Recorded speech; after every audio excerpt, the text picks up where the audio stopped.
So what appeals to me with this, how do I capture the light? Capturing the light's the most important thing, because if you don't capture the light, then your reflections aren't going to look as impressive or as interesting. Compositionally, having the sand right at this edge, it's really not doing very much, and it can almost look like an afterthought. If it's too narrow, it can draw the eye into that area. It's not, to me, the subject of the painting. When trying to decide what do I paint, what I usually do to simplify something like this is to look at what captured my attention and get that in, and then everything else becomes secondary. So for me, it's this tree and this fern, the rocks and the reflections. So that's what I'm going to start with. Really all I want to do is make sure I capture the tree, the reflection, and make sure the water looks like water.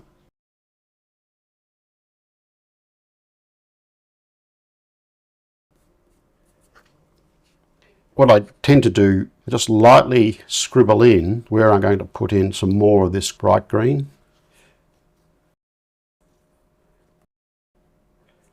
And a little bit down here.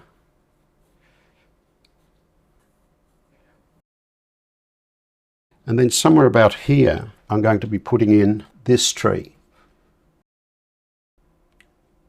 So I'm leaving this tree out, but I'm going to put this tree in, but it's not going to dominate this area here. So I'll just very lightly mark that in. And there'll be gaps in it. The main thing with your reflections is that they're directly below the object you're reflecting.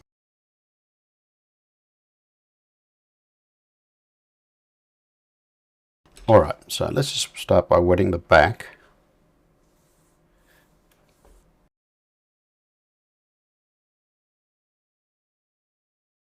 So if we have a look at our reference, we've got a really bright green, almost a yellowish green for this tree here and these shrubs on either side of it. We've got a bit of a turquoisey green here with hints of dull reds and browns. And then we've got some of this bright yellow with hints of red in them. And then here for the rock, probably just some cool brown for the surface of the rock. So they're the colours I'm going to mix at this stage. The other thing, obviously, it's all this dark colour. And while we're not going to use it for this stage, now's a good time to mix it.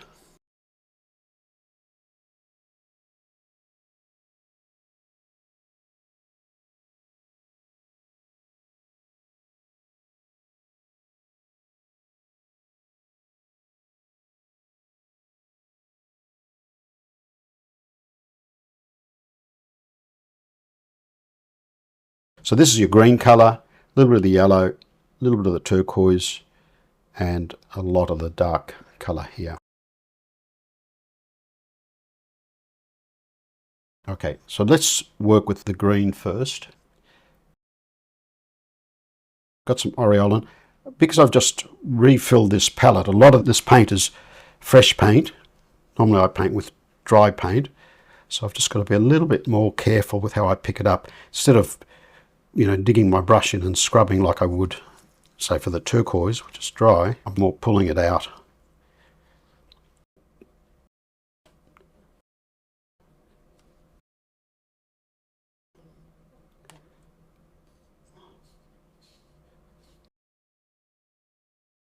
That's probably just a little bit too bright. Add a little bit more green. A little bit more turquoise, which is sort of effectively my green. It's a bluey green. And that's pretty good. Again, this is why you have to test your colours. Look how strong this looks, but when I test on the paper, push the brush like this, that's the actual colour that I've mixed, and closer to the actual tone. So that's fine for that.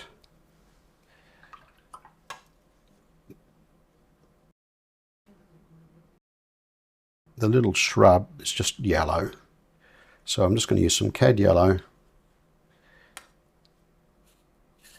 That's a bit too strong,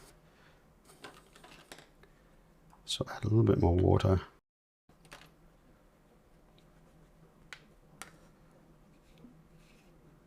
Still a bit strong.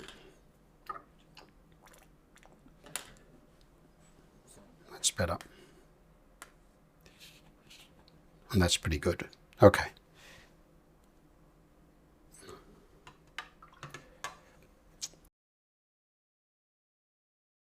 Then for the reddish tints, I'm going to grab a little bit of permanent rose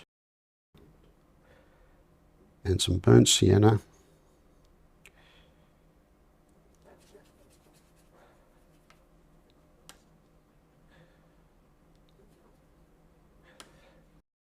But it's a dullish red, so I'm going to have a little bit of French ultramarine in there. A bit more permanent rose.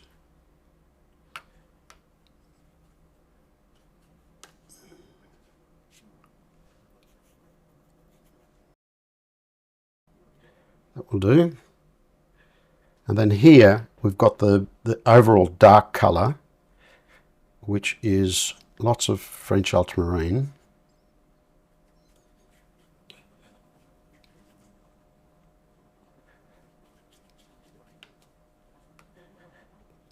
And plenty of burnt sienna.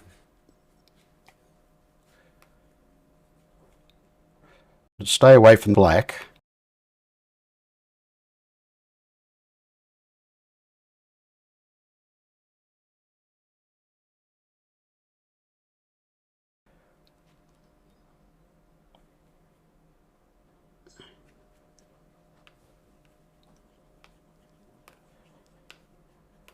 And I know it's like a frightening amount of paint you've got to put in your palette, but if you're going to paint these strong paintings, you need lots of paint, or paint smaller.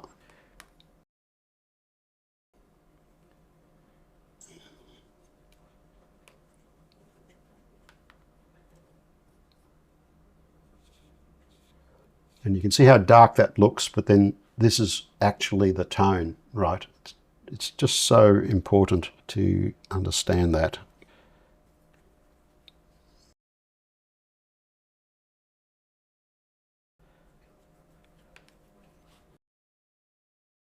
Because we're not going to get into painting this dark area in the first stage, I don't have to quite hit the strength of the tone because we're going to check it again before we start to use it.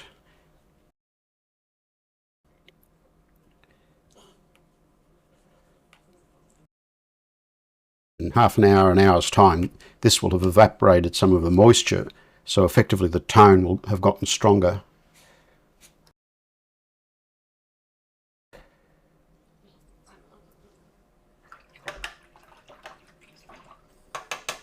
So we've got our starting colours. The paper's almost absorbed all the moisture, but I know from experience it can take more, so I'm now going to wet it again. First time I wet it a couple of times. Now probably just one will do.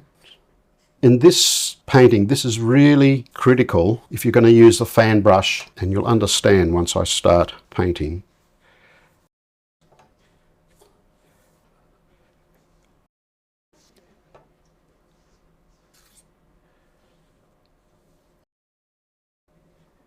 A little bit more.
Okay, and that's sitting nice and flat. I'm going to pick up some of my bright green colour. Now that I look at it again, I'm thinking its tone is just too light. I'm going to add a bit more aureolin.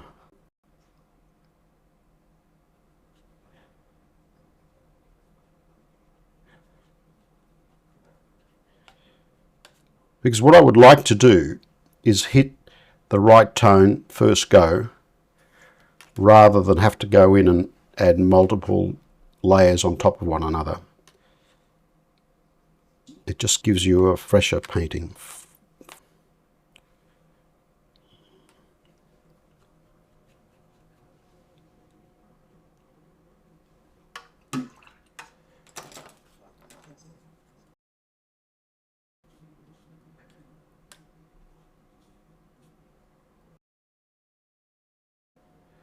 Maybe a bit more.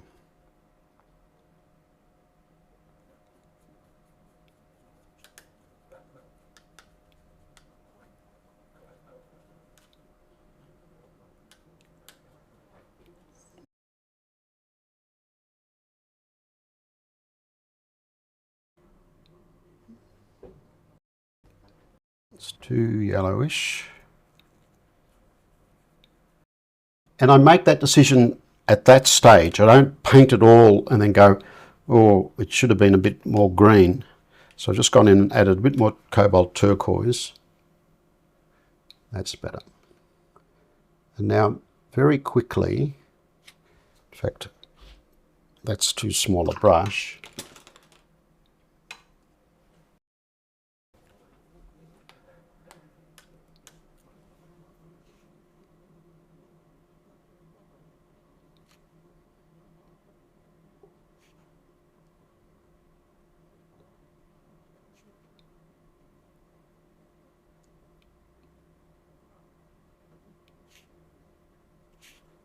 So we're just painting around this edge.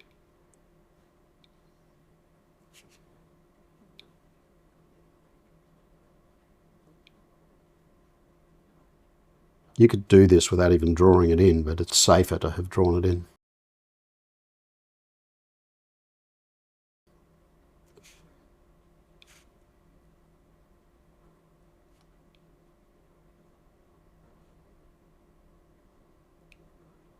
Now, if you don't wet the back of your paper, this really won't work, because by the time you get around to doing the next little bit, you'll see very soon, this will have dried and you'll end up with an outline.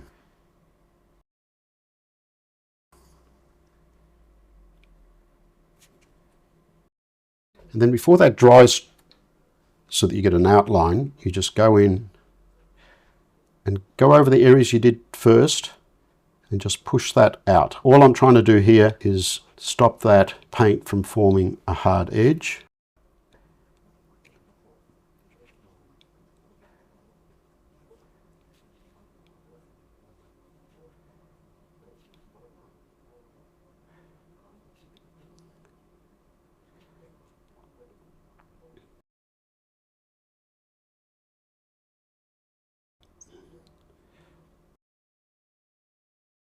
We're going to pick up the fan brush for the next stage. But first I'll do a bit of work on this fern. And I'm just going to use the yellow, cad yellow. It's too strong still. A little bit of water.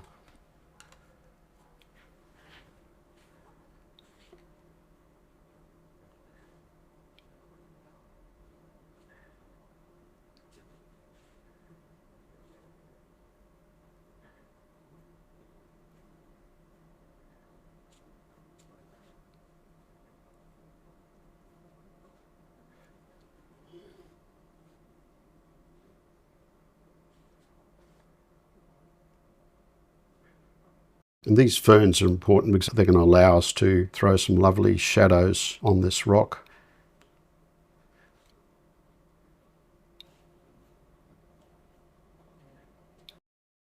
It's got a little bit of red in it, so I'll just pick up a bit of water and a tiny bit of Scarlet Lake. Code red would do too. Drop some of that in here and there. And that should give us some nice oranges. And then I'll even pick up a bit of this green, because there's some odd green tint there.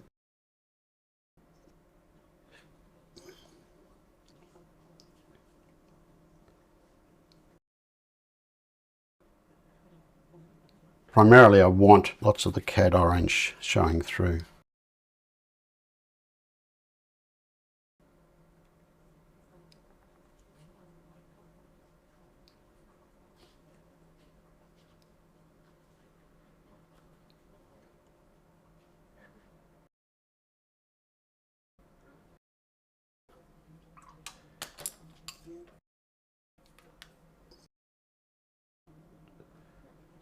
Just to help cement it in place, I'm going to drop in some of this dark colour. Don't want too much paint on my brush.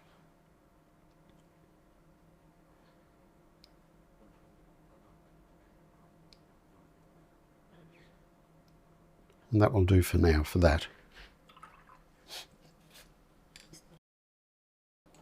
Now I'll go into the bright green again. Even though it's a thin brush, right now it's just fully loaded with paint, so I tend to drag it through the edge of my palette a little bit. And while looking at the photo for inspiration, I start creating the actual shape of the tree.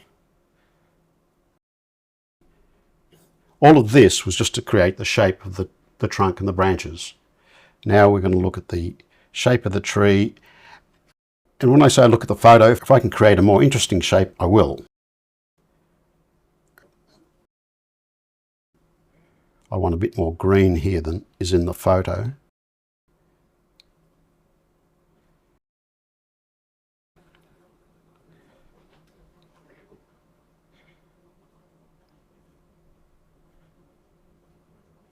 Sometimes I'm dabbing with the fan brush to create that leafy texture. Other times I'm flicking depending on the shape I'm trying to create.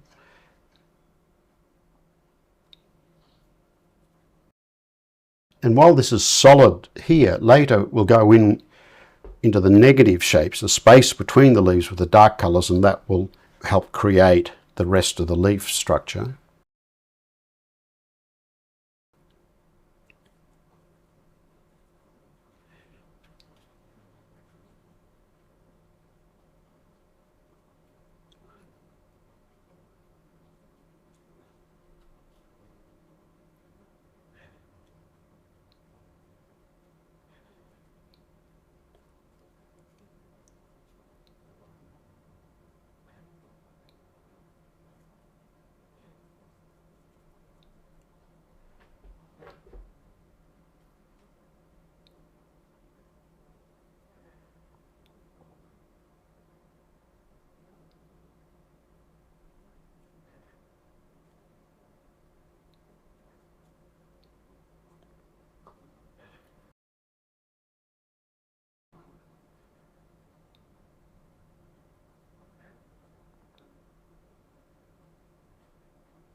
And each time I go back in, even though this brush doesn't hold a lot of paint, every time I go back in with it, I deposit some more moisture on the paper, which allows me to keep working on it without creating any mud whatsoever. Now we've got this green shape going across here, the bright green shape. So I'll put some of that in now. And I'll put more green than I need, than is actually in the photo. Because later I can always reduce it with the dark shapes around it. And I'll make sure that runs all the way out the top and the side of my paper. That will help give this painting a feeling of more space.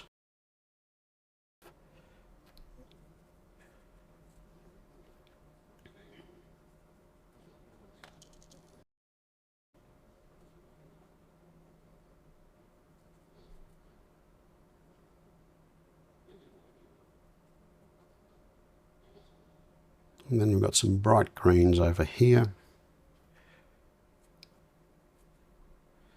And some grasses.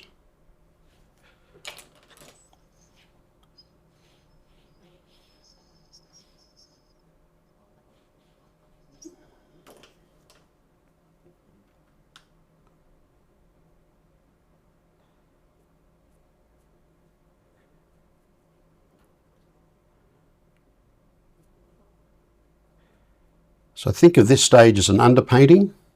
A lot of this will be the lightest part of the underpainting, and it will stay like that. So a little bit of green here. We'll adjust those colours in a minute.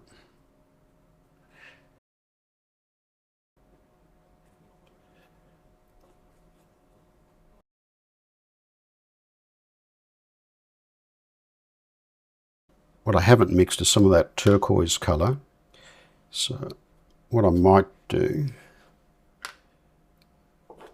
is mix that in this other little palette here.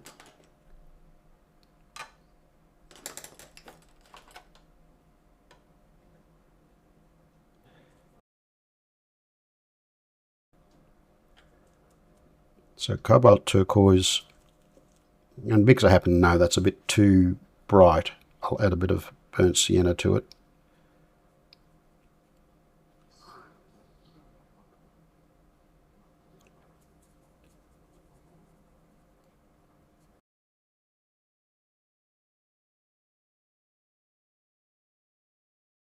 The complement of green is red, and the burnt sienna is a reddish brown, so it dulls the green colour. And that's not bad, that'll do.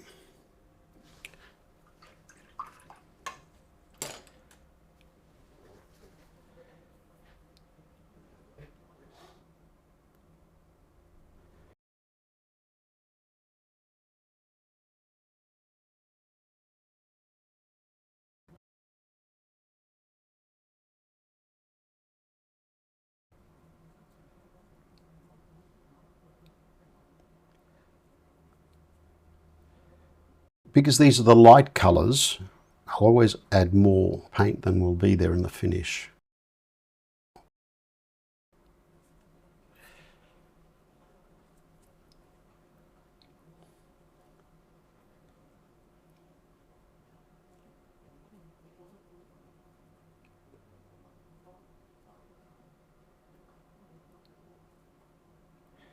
And I've got this tree.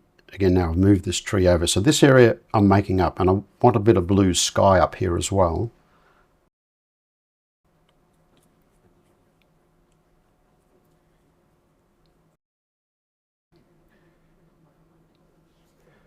And for the blue sky, just want a little bit of clean cobalt blue.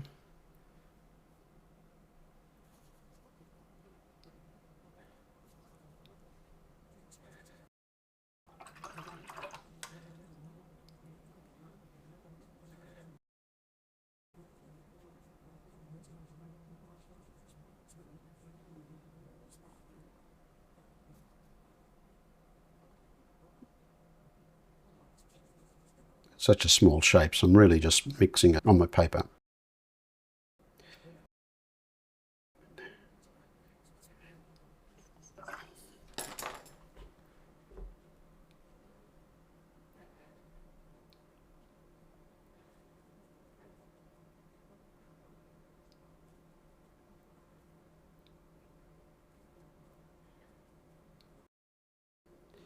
And a little bit of this over here.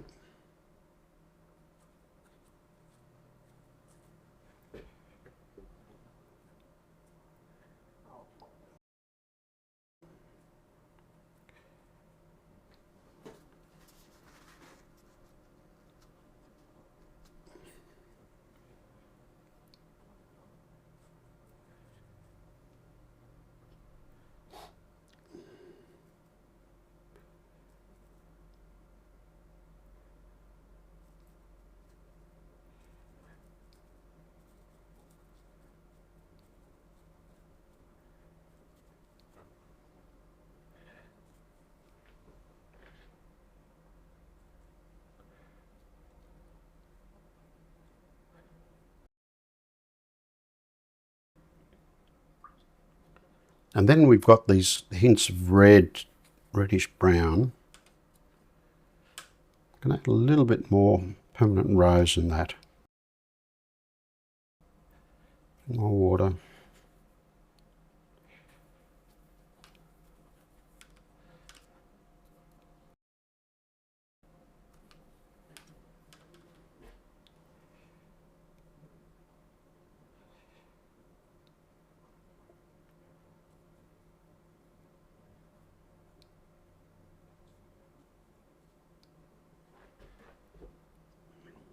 Now right now this is going to look very bright.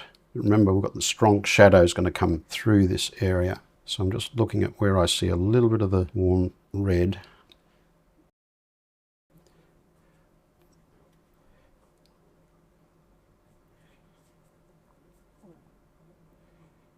A little bit down here.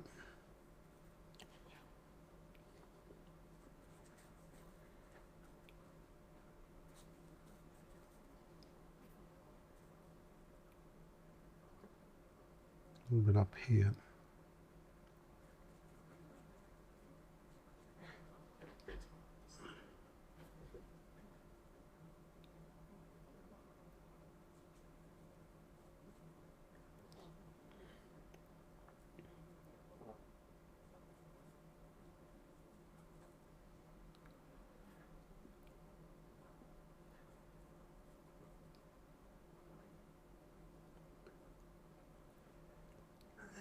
Maybe a bit more up here.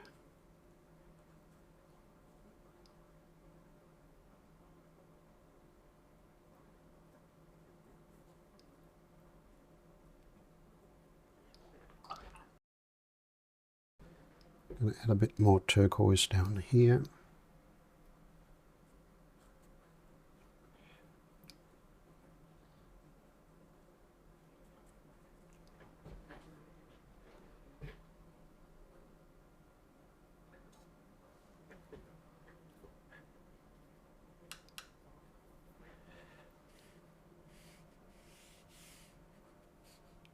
Just going to use some of this colour just to establish this shoreline for now.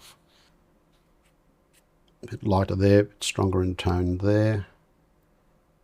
And I think that might do it.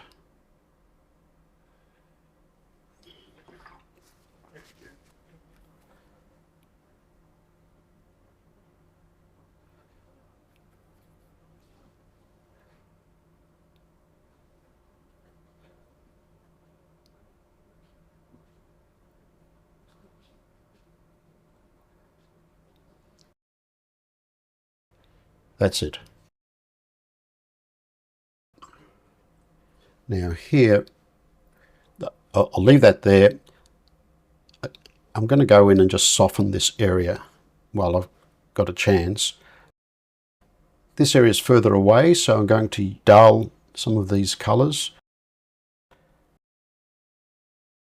So this corner, just add some raw umber. A little bit of this grey mixture. And that will give us some duller greens.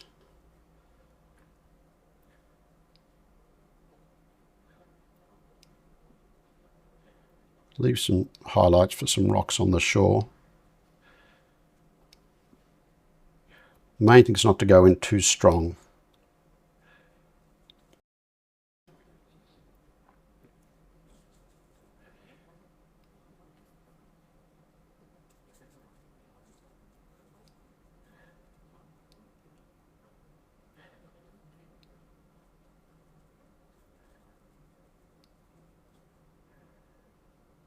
Now, I've managed to paint through that tree that I lightly marked in there. That's not a problem. We're going to lift some of that out.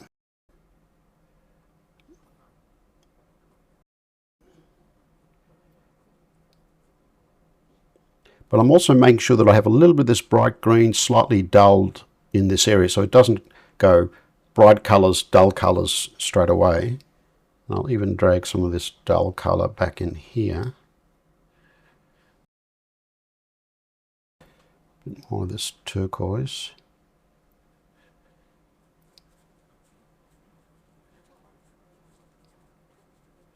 This is primarily just wet on wet, soft edges.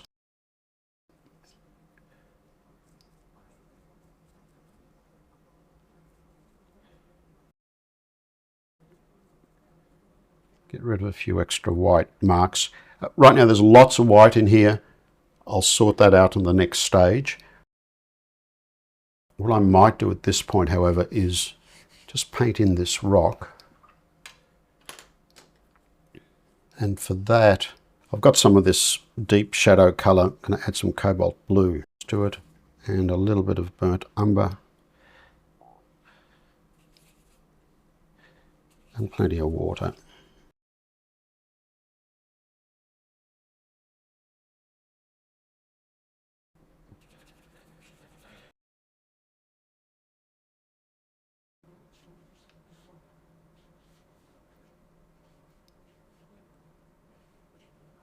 Around some of these highlights,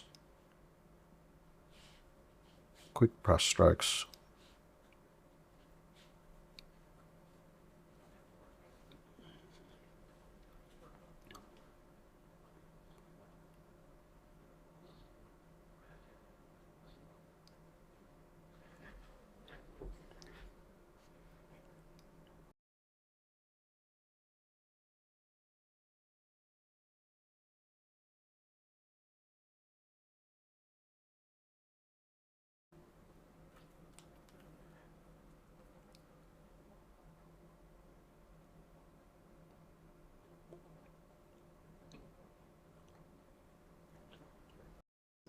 I might take this opportunity to mix some French ultramarine and burnt sienna.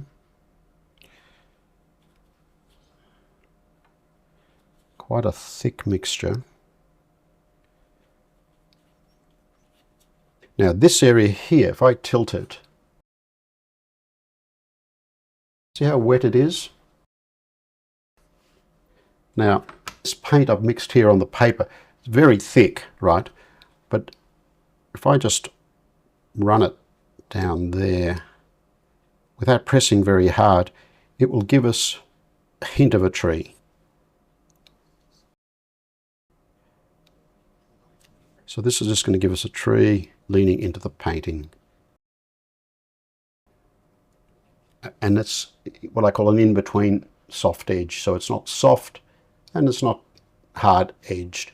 It's distinct enough that you can tell it's a trunk or something like that. And then here, somewhere in there was a tree trunk.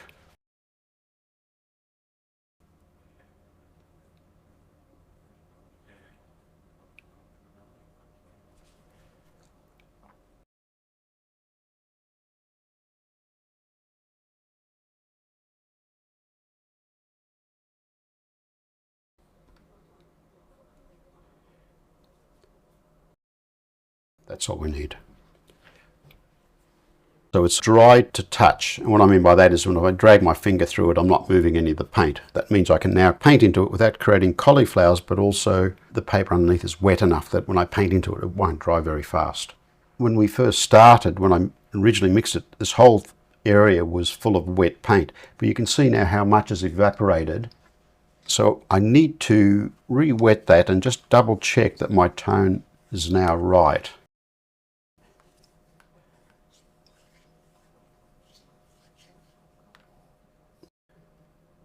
So let's just have a look. I want to hit this dark tone in one go. I don't want to have to go over it again later. I'm going to just add just a little bit more paint. Just looking at it and just thinking maybe it's just a fraction too wet still.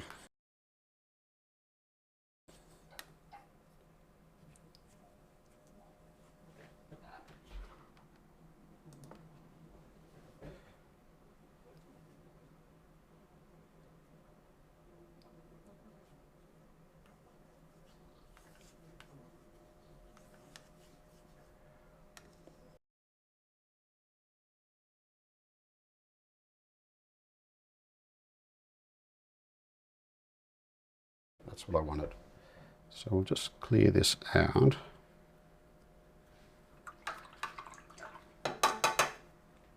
Go back to the fine brush.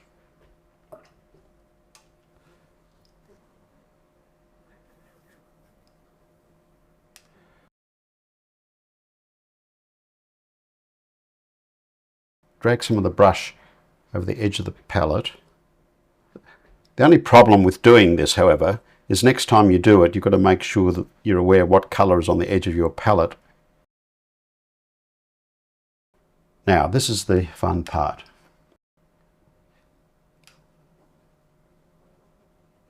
It really doesn't matter where we start, but let's start up here.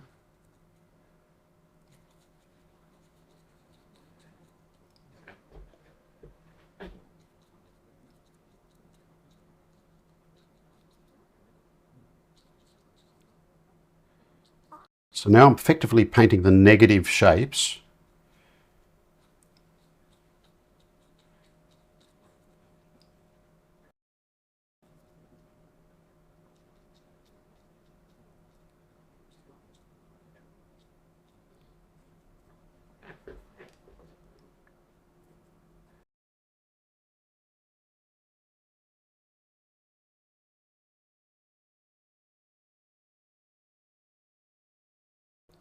Now that I've decided this is the right tone, I'm not having to spend a lot of time thinking about the tone or whether I've got enough paint.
I'll just soften that.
It's just a subtle shadow in here.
Now into some of this shadow, I'm going to pick up some of this green and drop some of that in.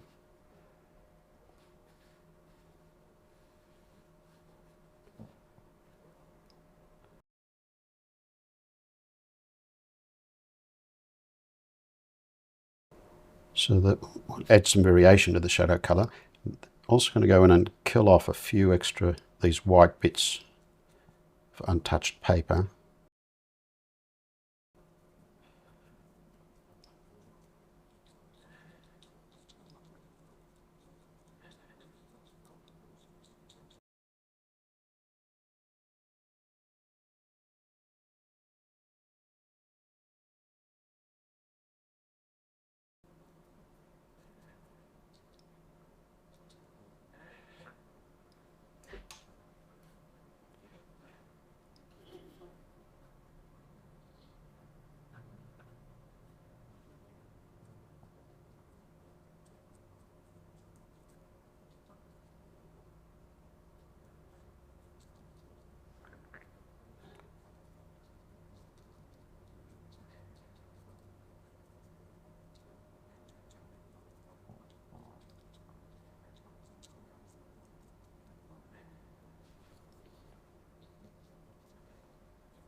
I'll go in with some more of this red. I'll just dilute it a little bit.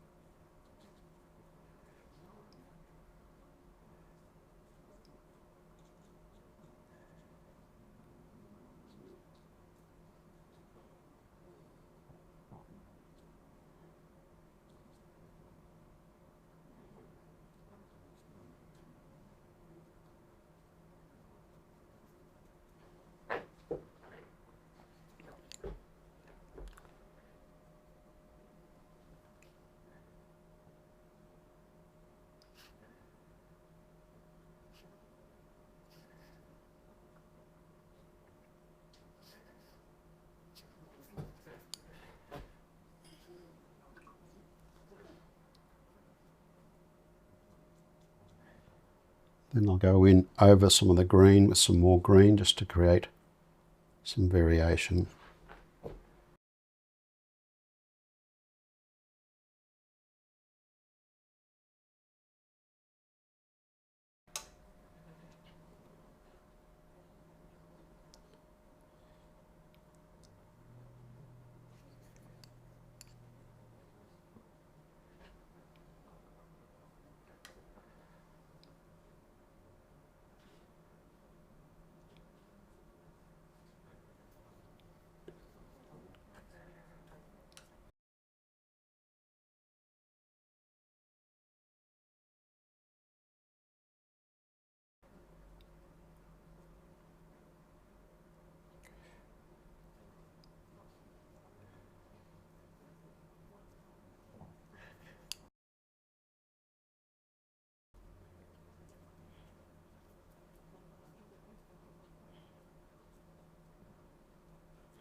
And then I'll lift some of that here and there so that's not just all one colour, because it's sort of dappled light.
I think that'll do. Now we'll work on this side.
And now you can see how that dark is really bringing that bright green forward.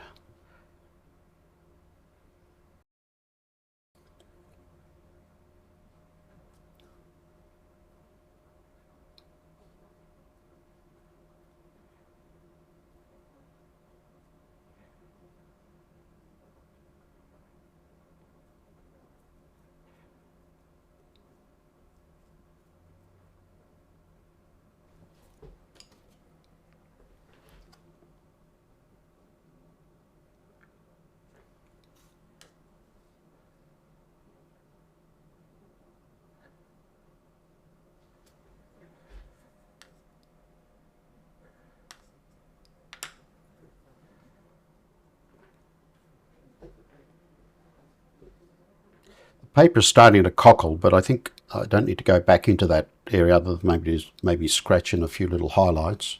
So I'm not going to bother trying to re-wet the back, at this stage anyway.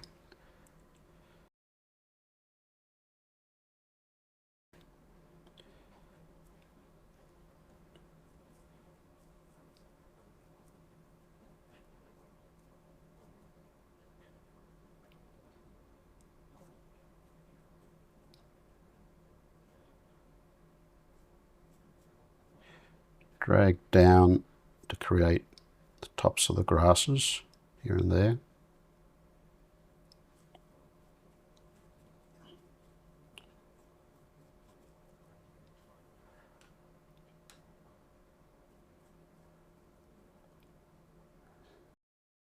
And there's only little glimpses of this warm red colour coming through. Now I'm going to get some of this and just sharpen the edge of this trunk.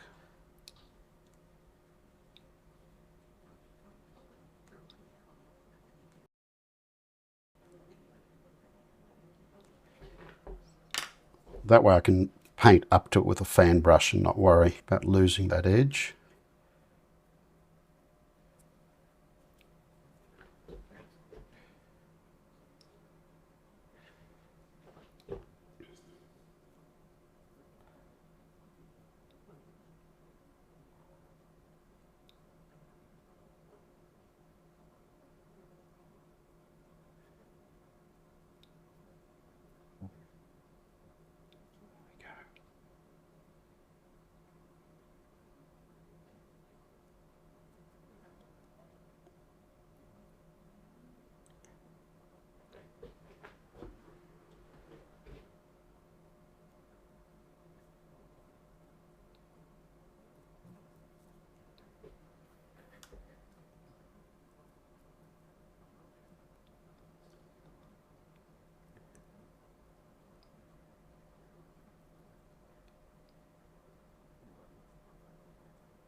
Now I'll go back in with the greens, because basically when I went in with the dark shadow, it effectively re-wet the top, and because it still has enough moisture in the bottom, the shadow colour is wet enough that I can paint into it and not create cauliflowers.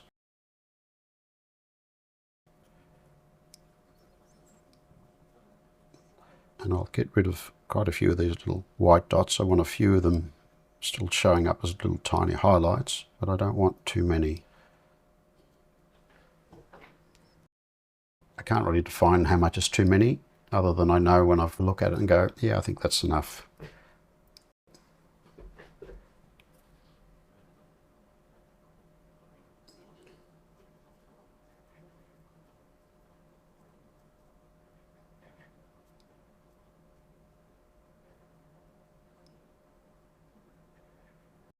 And most of this area is soft wet on wet.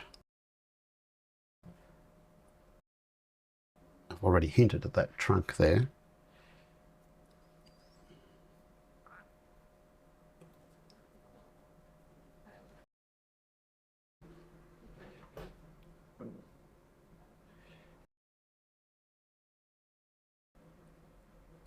Maybe just a little bit of red here.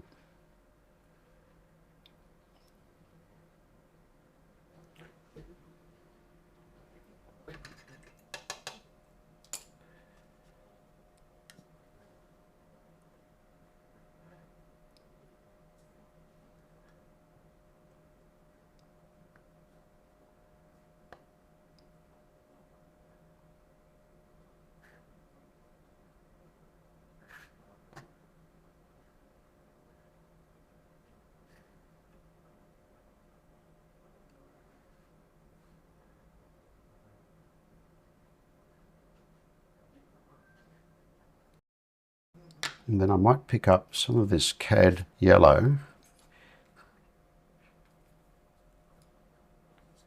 Take out most of the paint and just add some yellow into this green.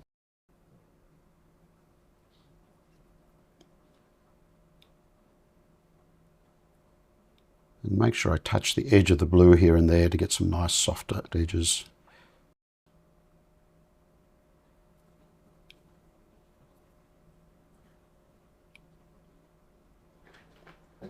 And I haven't tinted that trunk. I've left it white. I can decide later whether it's too stark.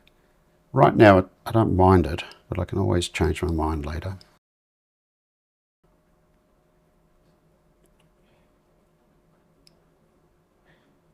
And then pick up a slightly darker green here.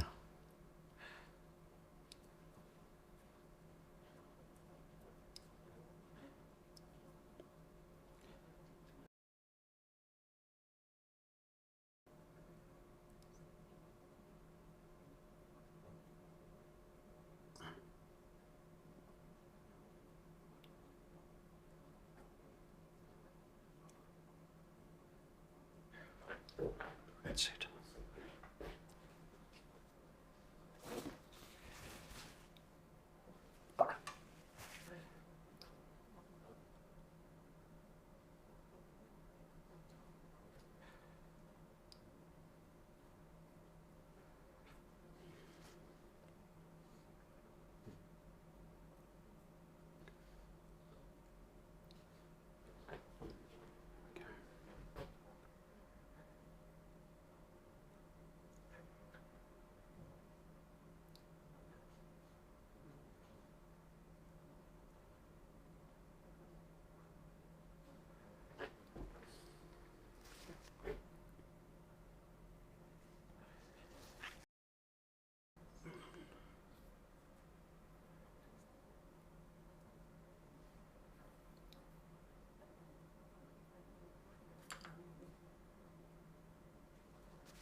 I'll get my rigger.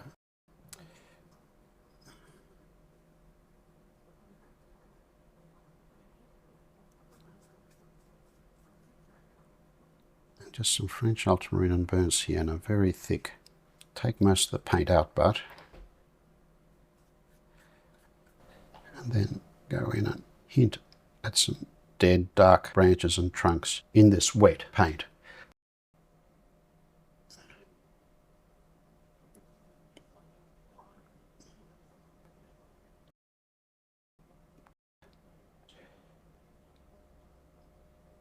The trick is not to press hard. I'm only using thick paint so that when it hits the damp paper it doesn't bleed too far.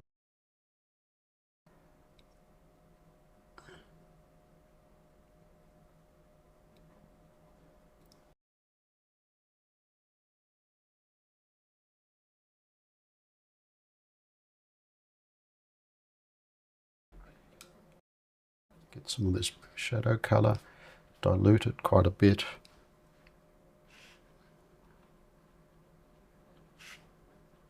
Just drag it across parts of this trunk like that.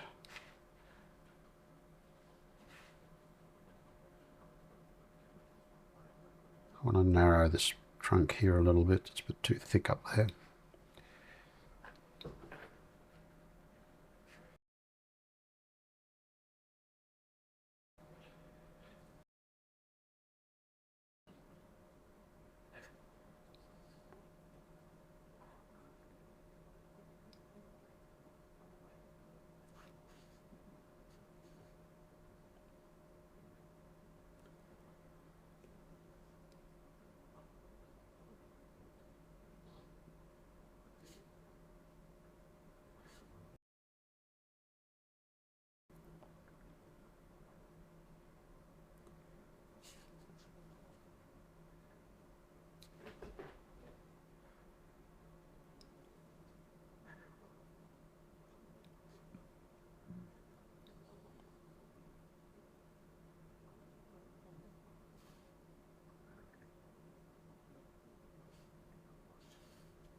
Now this is damp enough that I think I can scrape out.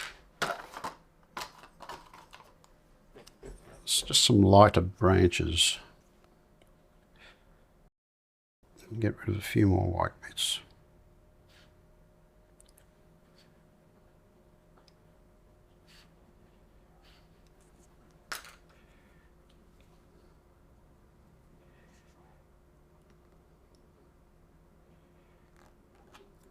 It's too sharp.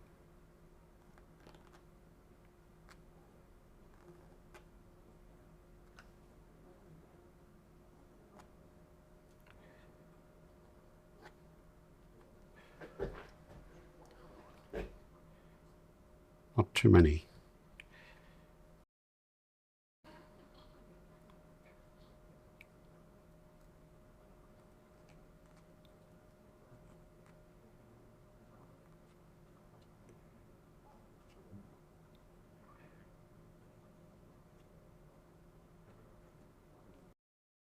I can drag those little highlights out there and they work, but that's because I did that area first, remember?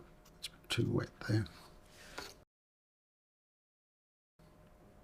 But if I try to do it here, all I'm going to get is dark shapes. So I just have to wait a few minutes for that to dry a little.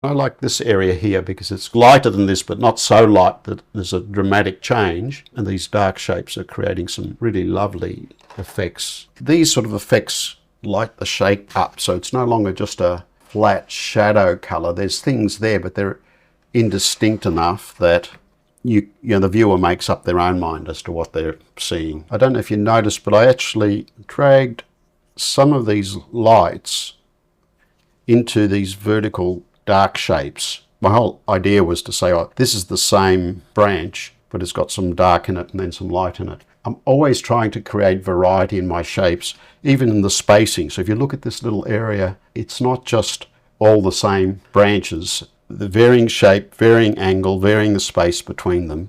And it just makes a more interesting composition when you can do that. And it's probably fine. There we go.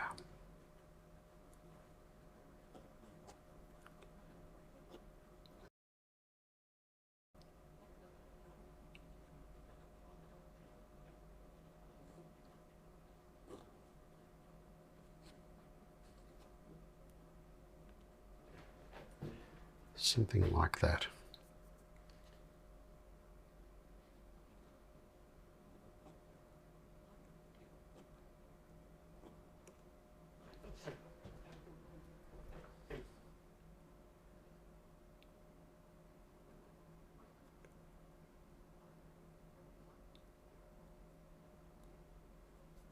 I'm going to leave it.